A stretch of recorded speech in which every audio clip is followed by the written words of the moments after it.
Religion, The Real Matrix, the book based on African spirituality and mythology from ancient Kemet or Egypt. Written by author Heru Ifangbemi, the book shows that all Western religions, Judaism, Christianity, and Islam, plagiarize from African spiritual systems to come up with their religions. Buy the book on Amazon. Link is in the description box. Let's go. This is your writer, Anthony L. Kelly, right here. Check it out. These are my books. Mac, Jaja, book, Sunshine.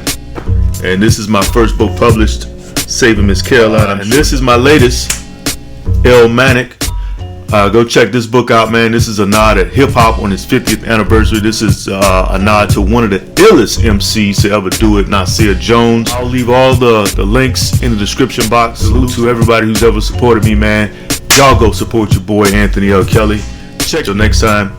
I'm out. You get a cease and desist, anything from him, or anything happen? I never got it. He said he sent it, but I never got it. I wasn't gonna pay attention to that anyway, because I never spoke your name, and you brought up my father, you brought up my sister, you brought up my brother, and you did that on a syndicated radio station with millions of subscribers. What did I do to you to make you make that first move? Yeah. So go on with your move and sue me, and then we're gonna have a field day with you. Right. And then they offer you to come into the Breakfast Club too? They offered me to come this is a peculiar thing about some of these elite shows, is that they disrespect you first, and then they want you to come and respect them and come sit down and talk. Okay. I was offered to box Matt Barnes at a studio via email and then do an interview after. I'm like, wait a minute. So I'm going to knock you out and then we're going to do an interview? Like, that's not going to happen. Like, this don't even make sense. Like, you guys have been in this bad boys club for so long, you don't know how to be respectful to grown men. They don't know how to greet a man with respect because he can kill you.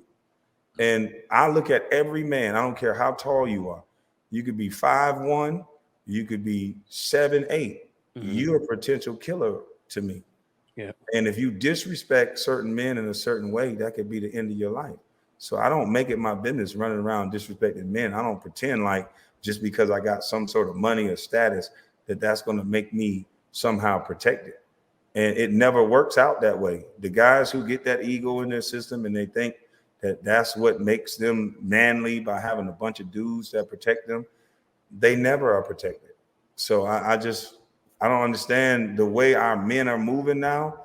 I just think we're moving with a feminine energy. Lose your life, anything can happen. So I don't think the ego has to calm down. We have to stop the real nigga shit. That's why I say I'm a sidewalk nigga. And there's cracks in that sidewalk, and I'm very good on the sidewalk. But the street rules, I won't play them. I won't participate. These dudes that claim to be for us, Steven Jackson invited me to playing in traffic. And I said, my response was, yo, my son be in my car. Right. You guys said we was joking. This is how beef start. And it take one little small thing like that to where men have been talking about me for 20 years. He brought me up on a podcast where I hadn't played basketball in over 10 years. Right. I took offense to it. I call his line. He get online, disrespect me. I disrespect him back online. Now we got to play in traffic. The guy who was disrespected the most, you want to kill him now? Mm-hmm. And this is how us as a black culture, this is why white folks will always win. Because if I was JJ Redick and I responded back to what he said, then he would respond back with an interview. He would never go enlist young black people to say, let's go play in traffic. And see, that's how we have a generation of death. That's why we have a culture of death. Because what does he think going to happen if he do something to me? Right. There's only two things that could happen. Neither one of them are good for anybody. So I don't get it. When these guys talk so final, you've never heard me talk so final. The worst thing I'll say is I'll make myself available. I done got beat up before. I'll make myself available. You can choke me out, beat me up, whatever is going to happen. But guess what? I get to go home. Yeah. If you got it on your mind like that, I can meet you at whatever gym you got. You can laugh. You can put it on YouTube. I don't give a damn. But I get to go home to them babies, though. That's a fact. And a lot of these men ain't men. You know what I mean? Like, how many men that talk all that talk, you get a chance to see them vulnerable?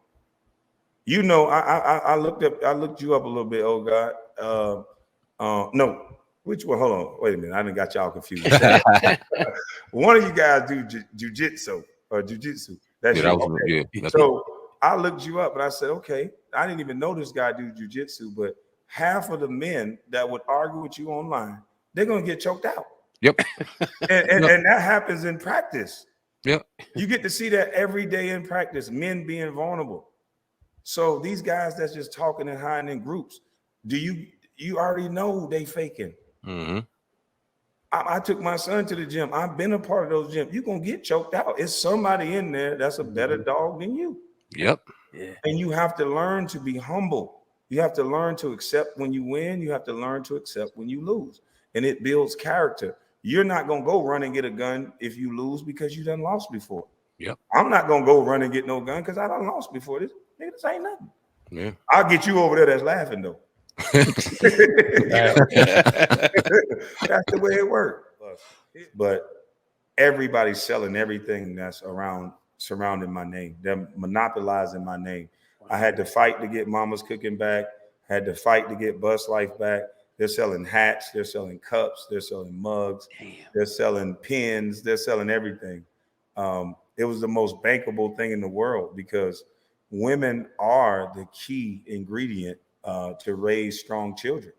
If you have a woman that's doing what she has to do to put her kids first, those are going to be the most successful kids you're going to find.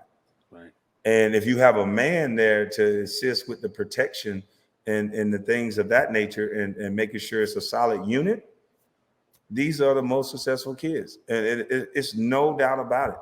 Even with all the success that I had, some of the things that I made mistakes on was because I didn't know how to deal from a manly perspective when I was young.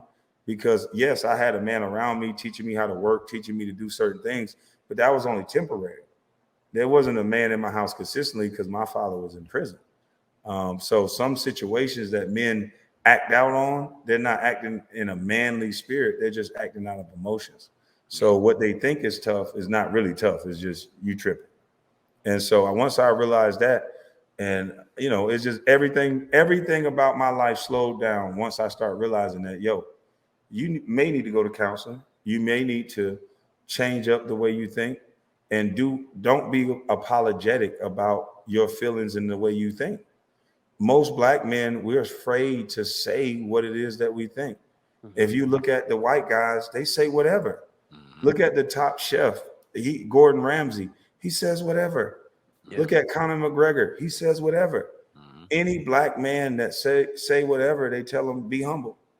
Stop saying that. And I tell Black men to do the opposite. Say whatever the hell you want to say. If you are this thing called a man, there's no lions walking around the jungle saying, please, can I say something? Excuse me, can I say something? You just say it and make people deal with it. Yeah. And that's what I live my life by. Like, if we're going to have a free society, you should be able to say what you want. I should be able to say what I want without being disrespectful and let people examine it. And that's that. And that's what I'm going to do. That's what I hope most people do. Because right now, Black men, we're not represented in the right way. The only Black men that look strong is the gangsters, the drug dealers, and the killers. Real, regular Black men that don't want to go to jail, they make us look inferior to those other men. And that's just not the case. We the only society and culture that does that to our people. It's unfortunate, but we definitely appreciate the wealth of knowledge. Kwame Brown on the Hip Hop Uncensored podcast. Brother, you are welcome here anytime, man. A phone call away. The floor and the platform is yours. We appreciate the knowledge, man, and always appreciate the love, man. So until next time, salute.